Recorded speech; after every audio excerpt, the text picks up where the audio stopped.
김대호의 중개사TV 2021년 32회 공인중개사 시험 민법 68번을 풉니다. 68번은 청약에 관한 설명으로 옳은 거. 자, 민법에서 아주 쉬운 문제 중에 하나가 청약입니다. 계약이 성립되기 위해서는 청약과 승낙이 일치가 돼야 되죠. 그 중에 청약에 대한 것은 아주 쉬운 문제이기 때문에 반드시 맞추셔야 됩니다. 자, 청약은 항상 의사표시로서 청약과 승낙은 도달 시에 효력이 발생이 됩니다. 청약과 승낙은 당연히 도달 시에 효력이 발생이 되겠죠. 하지만 이 중에 가장 중요한 문제, 시험에 나오진 않았지만 언제나 나올 수 있는 문제가 뭐냐면 도달 시에 효력이 발생되는데 통지를 먼저 발송한 후에 도달 전에, 상대방에게 도달 전에 이 청약자가 사망한 경우가 있을 수 있죠. 사망하거나 행위 능력을 상실한 경우에도 이 도달이 되면 청약의 효력은 인정이 됩니다. 청약의 효력은 상실되지 않는다. 청약의 효력은 영향을 미치지 않는다. 아주 시험 문제가 많이 나오죠. 자, 통지를 발송 후에 도달 전에 청약자가 사망한 경우에는 청약의 효력은 상실된다 하면 안 돼요. 청약의 효력은 상실되지 않는다. 청약의 효력은 영향을 미치지 않는다. 그래서 도달이 되면 그걸로 승낙을 하게 되더라도 청약자가 사망하더라도 계약은 유효가 되는 경우가 있습니다. 자, 그래서 반드시 청약과 승낙은 도달 시에 효력이 발생이 되는데, 자, 통지를 발송한 후에 도달 전에 청약자가 사망하더라도 청약은 효력은 상실되지 않는다. 이건 반드시 기억하고 있어야 됩니다. 청약의 효력은 상실되지 않는다. 청약의 효력은 영향을 미치지 않는다. 어느 경우에도, 자, 도달 전에 청약자가 사망한 경우에도 또는 자, 청약자가 행위 능력을 상실한 경우에도 청약의 효력은 상실되지 않습니다. 아주 중요한 판례입니다. 조문이죠. 법 조문. 자, 그 다음에 청약 발신 후 그 도달 전에 청약의 상대방이, 이번엔 청약의 상대방이 행위 능력을 상실했답니다. 청약의 상대방이 도달 전에 행위 능력을 상실한 경우에는 도달되더라도 받을 능력이 없죠. 그래서 청약의 효력이 발생하지 않습니다. 하지만 그 법정 대리인, 부모가 청약의 도달 사실을 알았더라면 효력이 발생이 됩니다. 그래서 청약의 상대방이 행위 능력을 상실했는데 그 법정 대리인이 청약의 도달 사실을 알았다면 청약자는 이제 상대방에게 청약으로서 대항할 수 있게 됩니다. 법정 대리인이 알았으니까 상대방이 행위 능력을 상실할 때, 자, 이런 경우는 법정 대리인이 알았으면 청약자는 효력을 대항할 수 있는데, 자, 앞에 말한 것이 아주 중요합니다. 통지를 발송한 후 도달 전에 청약자가 사망한 경우 또는 청약자가 행위 능력을 상실한 경우에도 청약의 효력은 상실되지 않는다. 이건 반드시 기억하고 있어야 됩니다. 청약의 효력은 상실되지 않는다. 청약의 효력은 영향을 미치지 않는다. 어떤 경우? 자, 청약자가 도달 전에 사망하더라도 또는 청약자가 도달 전에 행위 능력을 상실한 경우에도 청약의 효력은 인정이 됩니다. 청약의 효력은 상실되지 않는다로 기억하시기 바랍니다. 자, 청약은 반드시 도달하면 이를 자유롭게 처리할 수 없습니다. 함부로 도달한 후에 상대방의 동의 없이 마음대로 처리할 수 없습니다. 하나의 의사표시이기 때문에 도달하면 효력이 발생하는 게 원칙이다. 청약자가 사전에 철회의 자유를 유보한 경우는 철회할 수 있겠죠. 하지만 원칙은 청약은 도달하면 이를 자유롭게 철회할 수 없다로 갑니다. 또 불특정 다수인에게 청약을 하는 게 원칙이죠. 여러 사람에게 말을 해야 그 중에 한 사람이 승낙을 할 거 아닙니까? 그래서 청약은 불특정 다수인에게 하는 것도 당연히 효력이 있고 특정인에게 할 때도 당연히 효력이 있죠. 자, 청약은 상대방이 있는 의사표시이고 청약할 때 상대방이 특정될 필요는 없습니다. 여러 사람한테 청약을 하는 게 당연하죠. 자, 청약은 계약 내용을 결정할 수 있을 정도의 사항이 포함되는 구체적 확정적 의사표시가 있어야 됩니다.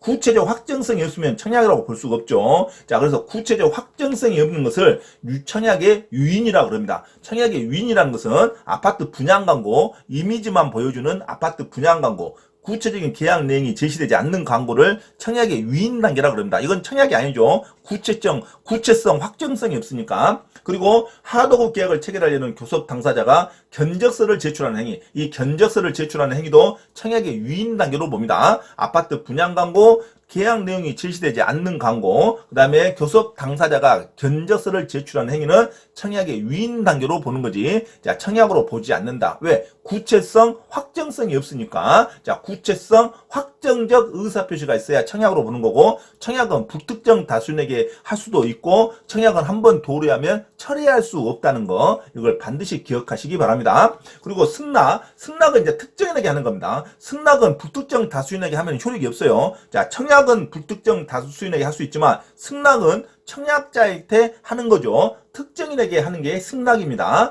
그리고 승낙은 전부를 승낙해야지 일부 승낙이라든가 그다음에 조건을 변경한 승낙은 승낙으로 보지 않는다까지 외우셔야 돼요. 승낙은 전체를 그냥 포괄적으로 승낙을 해야지 값을 깎아달라 이런 것은 다시 제한을 하는 거죠. 다시 청약을 하는 걸로 돌아갑니다. 그래서 승낙은 전체를 승낙하는 것을 승낙으로 보지 일부 승낙이라든가 변경된 승낙이라든가 조건을 다시 말하는 승낙은 승낙으로 보지 않는다. 이것까지 암기하시기 바랍니다. 그리고 의사실현에 의한 계약이 성립도 있어요. 의사실현에 의한 계약이라는 것은 별도의 승낙의 통지가 필요하지 않는 거, 어떤 행위로서 승낙으로 가름하는 거 있죠. 그런 것은 그 사실이 있는 때, 승낙으로 가름한 사실이 있는 때 승낙의 통지를 안 하더라도 계약이 성립하는 것을 의사실현에 의한 계약이라고 합니다. 어떤 사실이 있는 때 바로 계약이 성립되는 것을 의사실현에 의한 계약이라고 그런다. 별도의 승낙의 통지가 필요 없이 어떤 행위로서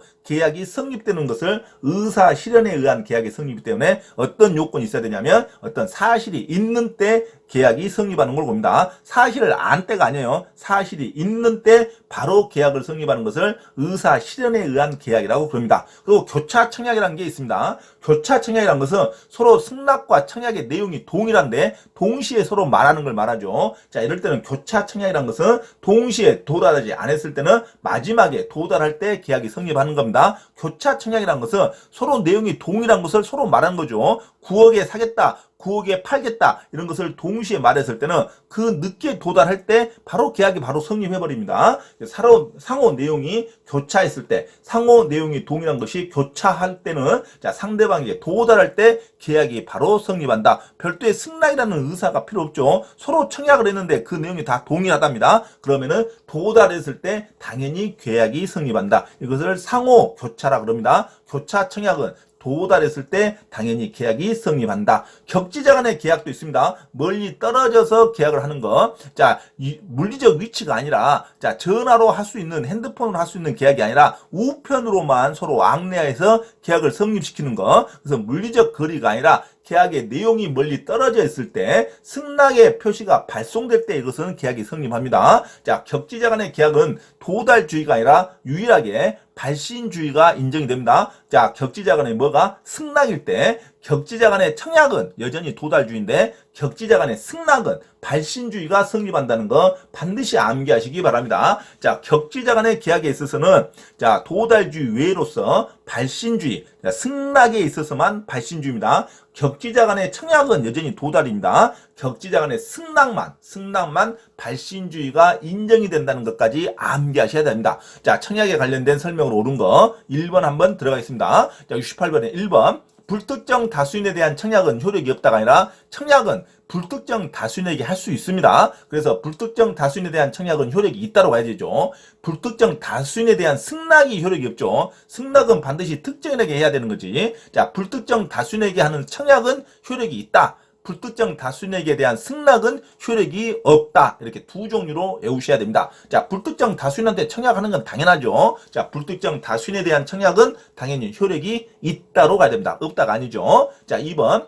청약의 상대방에게 이미 도달했답니다. 도달하면 함부로 철회할 수 없다고 가야 되죠. 상대방에 도달하여 근효력이 발생하더라도 청약자는 이를 철회할 수 있다가 아니라 함부로 철회할 수 없습니다. 상대방의 동의를 별도로 요구해야 됩니다. 그래서 청약이 이미 상대방에 도달했을 때는 청약자가 이를 철회할 수 없습니다. 철회할 수 있다가 아니라 철회할 수 없다로 가야 됩니다. 자, 3번. 당사자 간의 동일한 내용의 청약이 상호 교차됐답니다. 모든 내용이 동일한 것을 서로 말했다는 거죠. 이럴 때는 도달하면은 계약이 성립합니다. 별도의 승낙의 의사를 있을 필요가 없죠. 자, 당사자 간에 동일한 내용의 청약이 상호 교차된 경우 양 청약이 상대방에게 발송된 때 계약이 성립하는 게 아니라 상대방에게 도달되면 계약이 성립한다로 가야 되죠. 발신주의가 아닙니다. 상호교차 모든 의사표시는 도달주의가 원칙입니다. 유일하게 발신주의가 적용되는 것은 격지자 간의 승낙에 있어서만, 격지자 간의 승낙은 발신주의가 적용된다는 게 민법에서 언제나 나오는 시험 문제이기 때문에 놓치면 안 됩니다. 자, 발신주의는 격지자 간의 승낙일 때만 발신주의가 해당하고 웬만한 의사표시는 도달주의가 적용이 됩니다. 그래서 상호 교차된 것도 상대방에게 도달될 때 계약이 성립한다로 가야 되죠. 발송된 때가 아니에요. 도달될 때 계약이 성립한다. 자, 4번 계약 내용이 제시되지 않는 광고. 계약 내용이 구체적 확정성이 없으면 이건 청약의 유인 단계라고 그럽니다. 청약의 유인 광고에 해당합니다. 아파트 분양 광고라든가 계약의 내용이 제시되지 않는 광고, 청약의 유인입니다. 자, 5번도 하도급 계약을 체결하려는 교섭 당사자가 견적서를 제출하는 행위도 청약의 유인 단계에 해당합니다. 견적서를 제출했다고 해서 구체적 확정성이 있다고 보지는 않습니다. 금액만 정해져 있죠. 언제까지 공사가 완료했다 구체적으로 어떤 청약으로 보지 않습니다. 이 사람에게 내 의사를 하나에 표현하는 청약의 유인 단계로 봅니다. 아직까지는 이게 청약이라고 보지 않아요. 그래서 판례가 하도급 계약을 체결하는 교섭 당사자가 여러 하도급 계약 당사자가 서로 당사자 원청에다가 서로 견적서를 제출하죠. 자, 이것은 청약이라고 보지 않고 청약의 유인 단계라고 봅니다. 청약의 유인. 그래서 이것을 견적서를 제출하는 행위는 청약의 유인 단계에 해당한다가 정답으로 갑니다. 그래서 68번의 정답은 5번으로 기억하시기 바랍니다. 청약의 유인은 구체적 확정성이 없는 단계를 청약의 유인, 당사자의 관심을 일으키는 단계죠. 청약의 유인의 크게 아파트 분양 광고, 그 다음에 계약 내용이 제시되지 않는 광고, 그 다음에 교섭 당사자들이 견적서를 제출하는 행위는 청약의 유인 단계에 해당한다로 기억하시기 바랍니다. 그래서 청약에 관한 옳은 설명 정답은 5번으로 암기하시기 바랍니다. 자, 청약은 반드시 불특정 다수인에게 할 수도 있습니다. 특정이라고도 할 수 있고, 그래서 불특정 다수인에 대한 청약은 효력이 없다가 아니라 불특정 다수인에 대한 청약은 효력이 있고, 그리고 청약은 한번 도달하면 임의로 철회할 수 없습니다. 도달했는데 철회할 수 있다고 하면 안 돼요. 철회할 수 없다. 그리고 상호 교차된 것은 도달될 때 계약이 성립하는 걸로 봅니다. 자, 발신주의가 적용되는 것은 격지자 간의 승낙의 의사표시만 발신주의가 적용되죠. 그리고 여기서 문제가 나오지 않았지만 아주 중요한 게 있죠. 청약은 또는 승낙, 청약, 의사표시를 발송한 후에 도달하기 전에 그 청약자가 사망하든가 또는 행위 능력을 상실했다 해서 청약의 효력이 상실된다 하면 안 돼요. 청약의 효력은 인정이 된다. 청약의 효력은 성립한다. 청약의 효력은 영향을 미치지 않는다로 가야 됩니다. 자기가 죽었더라도 그 의사표시는 도달되면 효력이 발생합니다. 그래서 도달 전에 당사자가 사망하든가 또는 행위 능력을 상실하더라도 청약 의사표시는 효력이 성립된다로 가야 됩니다. 효력이 유효가 된다. 그렇게 가야지. 효력이 없어진다, 소멸한다 하면 안 돼요. 자, 자기가 사망하더라도 자기가 한번 말했던 것은 도달하면 효력이 인정이 됩니다. 도달주의가 적용된다는 것까지 기억하시기 바랍니다. 자, 청약에 관한 설명 옳은 거 정답은 5번. 자, 청약의 유인은 구체적 확정성이 없는 단계를 말한다. 크게 아파트 분양 광고, 그 다음에 계약 내용이 제시되지 않는 광고, 그 다음에 교섭 당사자가 견적서를 제출하는 행위는 청약의 유인 단계에 해당한다로 기억하시기 바랍니다. 자, 68번 정답. 청약에 관한 정답 옳은 설명은 5번으로 기억하시기 바랍니다. 공인중개사 시험 자격증을 반드시 취득하고자 하는 분은 개인 또는 그룹으로 원장 직접 과외 수업을 신청할 수 있으며 공인중개사 고시학원 또는 회사에서의 공인중개사 시험 전과목 특강 및 경매 실무 강의도 가능하니 많은 신청을 바랍니다. 또한 공인중개사 시험 전과목 특별 무료 강의를 듣고자 하신 분은 매주 토요일 오후 1시부터 5시까지 서울 강서구 내발산동에 위치한 발산초등학교 맞은편 소생교회로 참석하시면 됩니다. 이상 화면 오른쪽 공지사항을 참조하시고 기타 문의는 김대호 원장 전화번호 문자로 신청하시기 바랍니다. 감사합니다.